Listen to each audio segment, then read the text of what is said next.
नमस्कार, मैं हूं साक्षी मंगाई। तमाम आवाम एक आवाज, हमारा अगला मुख्यमंत्री कौन। उत्तराखंड में एक कार्यकाल में 3 दिन मुख्यमंत्री बदलने वाली भारतीय जनता पार्टी अपने सीएम चेहरे को लेकर ही इस समय गहन चिंतन में पड़ गई है। प्रदेश में भाजपा ने कांग्रेस के ऊपर तो बहुमत हासिल कर ली, लेकिन सूबे के मुख्यमंत्री पुष्कर सिंह धामी ध्वस्त हो गए हैं अपने ही इस क्षेत्र में। ऐसे में सीएम पद की शपथ कौन लेगा, इस पर सस्पेंस खड़ा हो गया है। केंद्रीय नेतृत्व ने तो नए मुख्यमंत्री के चयन के लिए बतौर पर्यवेक्षक केंद्रीय मंत्री पीयूष गोयल और धर्मेंद्र प्रधान को उत्तराखंड का जिम्मा तक सौंप दिया है।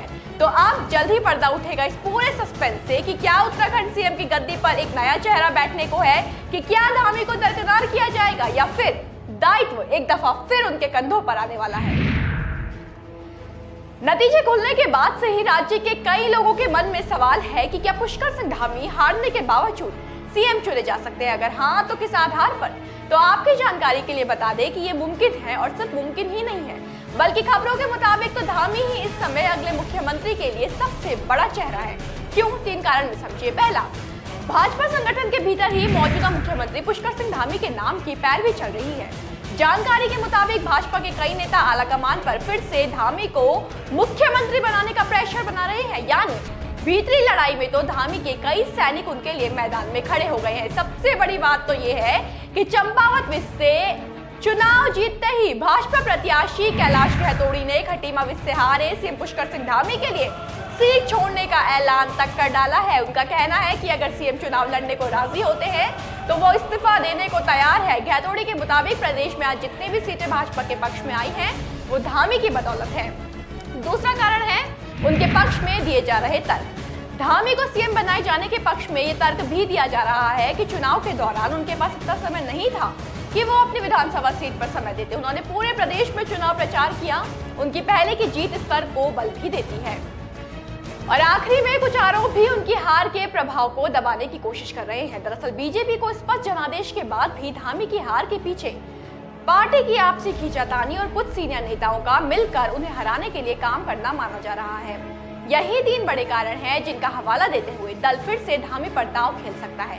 हालांकि सियासी फिजाओं में कुछ ऐसी भी खबरें गुली हैं कि धामी तो नहीं, लेकिन पार्टी के पास 3 विधायक ऐसे हैं जिनमें से एक अगर हाईकमान सहमति दिखाता है तो उसे अगला सीएम चुना जा सकता है। कौन है ये 3 चेहरे? खबरों के मुताबिक अगर पुष्कर सिंह धामी को कमान नहीं सौंपी जाती तो जिसे जिम्मा मिल सकता है उनमें सबसे पहला नाम उत्तराखंड बीजेपी के बड़े नेता सतपाल महाराज का है। कांग्रेस से भाजपा में गए सतपाल महाराज 2017 में चौबट्टा खाल सीट से जीत हासिल कर कैबिनेट मंत्री बने थे। एक बार फिर महाराज चौबट्टा खाल सीट से बीजेपी के टिकट पर जीते हैं। उन्होंने लगभग 10,000 वोटों से कांग्रेस के केसर सिंह को हराया है। उनका राजनीतिक अनुभव और दबदबा उन्हें सीएम रेस में आगे रखता है। हालांकि उनके अलावा रेस में धन सिंह रावत भी हैं।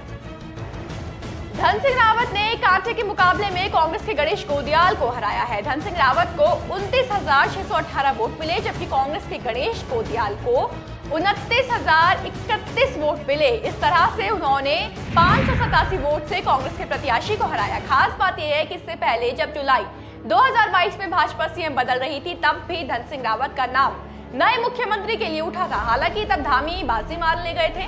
देखना यह है कि इस दफा दोनों में किसे सीएम बनाया जाता है।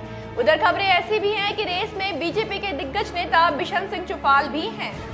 उत्तराखंड का गठन हुआ तो बिशन सिंह चुफाल ने 2002, 2007, 2012 और 2017 के चुनाव में भी DD8 सीट से जीत दर्ज की थी। एक बार फिर चुफाल ने निर्दलीय प्रत्याशी किशन भंडारी समेत विपक्ष को करारी शिकस्त दी है। तो जीत का जो इतिहास लेकर वो चलते हैं उसके कारण सीएम पद के प्रबल दावेदार उन्हें भी माना जा रहा है। हालांकि बीजेपी नेता कह रहे हैं कि सीएम पद का फैसला आलाकमान करेगा। अब आलाकमान सिर्फ विधायकों में किसी को चुने जरूरी नहीं। खबर ये भी है कि पार्टी किसी को ऊपर से राज्य में सीएम पद की कुर्सी दे सकता है। और अगर ये सच है तो 2 सबसे बड़े नाम कौन हैं ये भी आपको बताते चले। इन 2 नामों में पहला नाम है अजय भट्ट का। उत्तराखंड के नैनीताल उधम सिंह नगर लोकसभा से सांसद अजय भट्ट भाजपा के बेहद वरिष्ठ और कर्मठ नेता माने जाते हैं। संगठन पर उनकी पकड़ और कार्यशैली को भी 2017 में भाजपा को मिली एक तरफा जीत की बड़ी वजह मानी जाती है। अजय भट्ट 2019 में 17वीं लोकसभा में नैनीताल उधम सिंह नगर से पहली बार सांसद चुने गए। इस चुनाव में उन्होंने उत्तराखंड के पूर्व मुख्यमंत्री हरीश रावत जैसे दिग्गज को लगभग 3.5 लाख वोटों से हराया और इसी के साथ प्रदेश में सबसे ज्यादा मतों से जीतने वाले सांसद बने।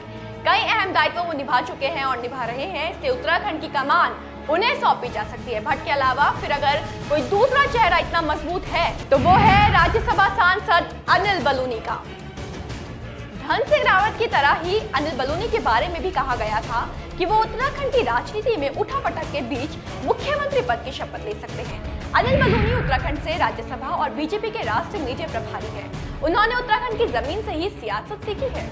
बलूनी को पीएम मोदी और अमित शाह के करीबियों में गिना जाता है और माना जाता है कि माहिर है वो जनता की नब्ज टटोलने में, तो मुमकिन है कि उन्हें सीएम कुर्सी पर बैठाया जा सकता है। लेकिन फिर भी जब तक संगठन किसी एक चेहरे का चुनाव नहीं कर देता, जब तक सीएम कुर्सी पर बैठने वाले नेता के नाम का ऐलान नहीं हो जाता, तब तक पूरे प्रदेश की निगाहें इसी सवाल पर लगातार टिकी रहने वाली हैं कि किसे उनके प्रदेश की कमान सौंपी जा रही है। लाजमी भी है क्योंकि विडंबना है, लेकिन मुद्दा सिर्फ ये नहीं रहता उत्तराखंड में कि मुख्यमंत्री कौन होगा, ये भी रहता है कि अपना कार्यकाल पूरा कर पाएगा भी या नहीं। ब्यूरो रिपोर्ट, देवभूमि इनसाइडर। आज ही डाउनलोड करें देवभूमि इनसाइडर ऐप।